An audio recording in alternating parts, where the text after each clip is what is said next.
February 2nd, 1959. Northern Ural Mountains, Soviet Union. 9 people went into those mountains. Not one of them came back alive. When search teams finally found their camp, nearly 3 weeks after the group went silent, the tent had been cut open from the inside. Everything the hikers owned was still inside. Boots, coats, food, all of it.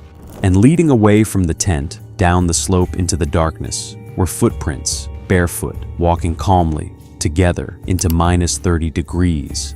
The question that has haunted this case for over 60 years is not complicated. It is this: what could be terrifying enough to make 9 experienced, rational, capable people do that? To understand what happened on that mountain, you have to understand who these people were, because they were not amateurs. They were not thrill seekers on a weekend trip. They were among the best winter hikers in the Soviet Union, experienced, trained, and prepared for exactly the conditions they were walking into. January 1959. The Soviet Union is riding the high of Sputnik. The space race is alive, and in the city of Sverdlovsk, modern-day Yekaterinburg, a group of students and graduates from the Ural Polytechnic Institute are preparing for a Category 3 expedition. That is the highest difficulty rating the Soviet hiking classification system recognized.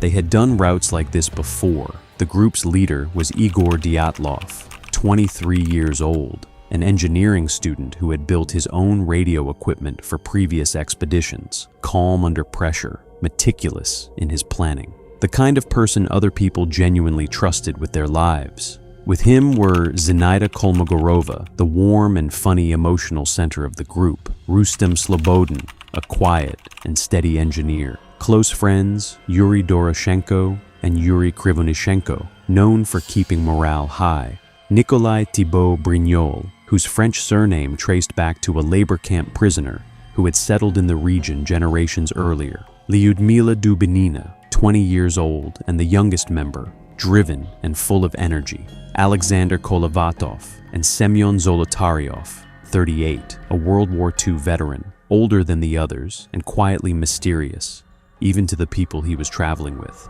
10 people set out from Sverdlovsk. On January 28th, one of them, Yuri Yudin, turned back. A flare-up of joint pain, a simple, random physical ailment that saved his life and haunted every day of the rest of it. He spent decades trying to find out what killed his friends. He never did. The remaining 9 pressed on. Their destination was a mountain called Otorten, a name that translates roughly from the indigenous Mansi language as "don't go there."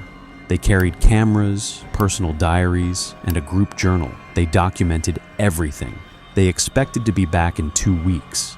The group's own photographs tell the story of the final days better than any written account could. Smiling faces, someone playing a mandolin by a fire, a group shot in front of a tree line, backlit by weak winter sun. They look like what they are, young, capable people having the time of their lives. The last confirmed diary entry is dated February 1st. That evening, navigating in deteriorating weather, the group made a minor navigation error and drifted west, away from the sheltered valley where they had planned to camp. By the time Dyatlov realized the mistake, they had already climbed most of the slope. Descending now would mean losing elevation they would have to regain in the morning. He made a judgment call, pitch the tent on the open slope, and push through to the valley tomorrow. The slope they chose belonged to a mountain called Kholat Syakhl. In the Mansi language, that name means dead mountain. They dug into the snowbank, anchored the tent, ate dinner, and wrote in their journals. The last entry in the group's satirical evening gazette was playful, jokes about Yeti hunting, jokes about the mysterious pass. Whatever they were privately feeling that night, fear was not visible on the page. The temperature outside was dropping toward minus 30. The tent went quiet, and then something happened. Dyatlov had promised his sports club a telegram when the group reached their destination. The expected date passed, February 12th, then another week. Search parties weren't mobilized until February 20th. Late returns were common on winter expeditions. No one panicked at first. On February 26th, a student search team found the tent on the open slope of Kholat Syakhl. It was not destroyed. It was not swept away by wind or buried under avalanche debris. It was partially collapsed, half covered in drifted snow, but intact, except for one side, which had been cut open from the inside, sliced through the fabric in multiple places. With a knife, everything was still inside. Boots, coats, food, cameras, all of it. Left behind by 9 people who walked out into temperatures that could kill an unprotected person in less than 30 minutes. The footprints led downhill toward a tree line nearly a mile and a half away. 8 or 9 sets, some showing bare feet, some showing a single sock, some showing improvised wrappings made from clothing scraps. The prints were not scattered. They were not the chaotic pattern of a panicked sprint. They walked together in a deliberate, organized line, as if they had made a decision and were carrying it out calmly. The first 2 bodies were found near a large cedar tree at the edge of the forest. Yuri Doroshenko and Yuri Krivonishenko, dressed only in underwear. No shoes, no coats. Broken branches high up the tree indicated one of them had climbed it,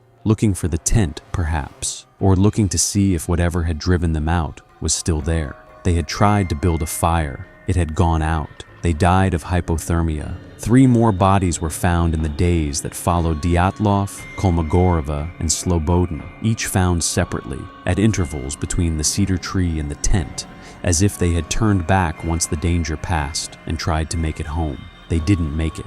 5 deaths, all hypothermia, terrible but explicable. The last 4 were different. The remaining bodies, Dubinina, Zolotaryov, Thibaut Brignol, and Kolevatov, were not found until May, when the snow melted enough to reveal a ravine 70 meters from the cedar tree. They were buried under 4 meters of snow. They had built a small snow den, a deliberate survival structure. They had been trying to live. The autopsies told a different story entirely. Thibaut Brignol had a massive skull fracture, not a surface blow, a deep, devastating structural break. Dubinina and Zolotaryov had multiple fractured ribs on both sides. The medical examiner stated the force required to cause damage of that severity without leaving external bruising was comparable to a high-speed car crash. And Lyudmila Dubinina, 20 years old, the youngest member of the group, was missing her tongue, her eyes, the soft tissue from her lips, and part of her face. Gone. The Soviet medical examiner's official conclusion. The injuries were caused by an overwhelming natural force. He did not elaborate on what that meant. The case was classified within weeks. The Soviet investigation was opened February 26th and closed May 28th, 1959. The case files were moved to a restricted archive and not declassified until the late 1980s. The lead investigator, Lev Ivanov, gave an interview in 1990, 30 years after the fact, in which he stated that regional Communist Party officials had personally instructed him to close the case, and that he privately believed the deaths were connected to what he called flying spheres seen over the mountains. Multiple independent witnesses, rescue searchers, meteorologists stationed nearby, had reported glowing orange spheres in the sky above the Ural Range on the nights of February 1st and 2nd. These reports were logged in official records at the time. The most scientifically credible current explanation is the slab avalanche theory. In 2021, 2 researchers from Swiss universities published a peer-reviewed study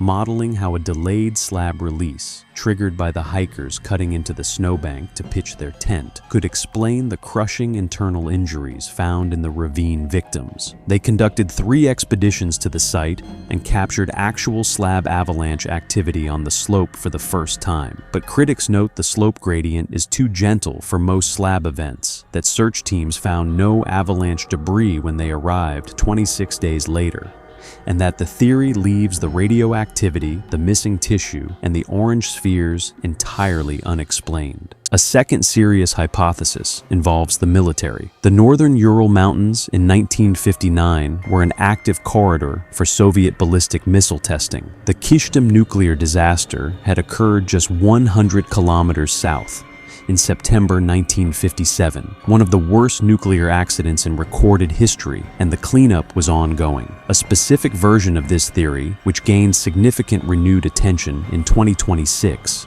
proposes that a failed R-12 medium-range ballistic missile test released a cloud of aerosolized nitric acid over the campsite. Nitric acid exposure causes burning skin, choking, disorientation, and orange-brown skin discoloration, exactly what the autopsies described. It would explain why the hikers cut their way out of the tent in apparent terror. It would explain the internal injuries as falls in the dark during chemical disorientation. It would explain the missing soft tissue on the bodies that were not recovered until spring as chemical decomposition. No debris field has ever been found at the site, but the Soviet military had 60 years and a well-documented capacity for erasing evidence of failed tests. Here is what we actually know. 9 experienced hikers entered the Ural Mountains on a route they were qualified to complete. They camped on the slope of Kholat Shakhl on the night of February 1st, 1959. Something occurred between that evening and the early morning hours that caused all 9 of them, calmly, together, deliberately, to cut open their tent from the inside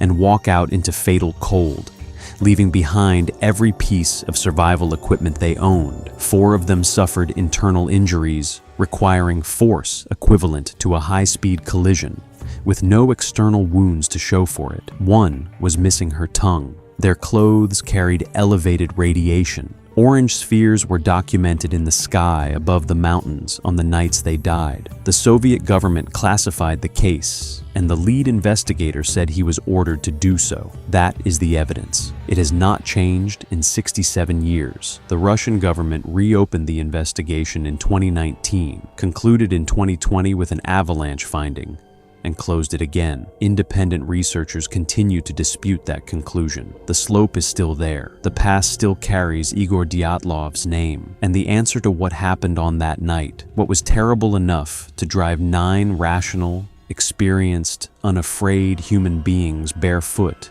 into the dark, has not yet been found. Maybe it never will be.